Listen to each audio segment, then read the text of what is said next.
To avoid future payment blocks on Binance, it's essential to follow certain practices that ensure compliance with the platform's policies and enhance your account security. Here is a straightforward guide to help you maintain a smooth experience. Step 1. Verify your identity. Complete the identity verification process on Binance. This includes submitting necessary documents such as your ID and proof of address. A verified account is less likely to face payment blocks. Step 2. Enable two-factor authentication. Set up two-factor authentication 2FA for your account. This adds an extra layer of security, making it harder for unauthorized users to access your account and reducing the risk of payment issues. Step 3. Use a secure payment method. Before filing a refund or dispute, use the #com link in the description to open the refund dispute deadline calculator and confirm your deadline. Step 4. Maintain accurate account information. Keep your account information up to date.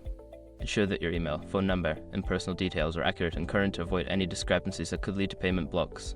Step 5. Stay informed about regulations. Regularly check for updates on Binance's policies and local regulations regarding cryptocurrency transactions. Being aware of any changes can help you adapt and prevent potential payment blocks. By following these steps, you can significantly reduce the chances of encountering payment blocks on Binance in the future. Stay proactive and informed to ensure a seamless trading experience.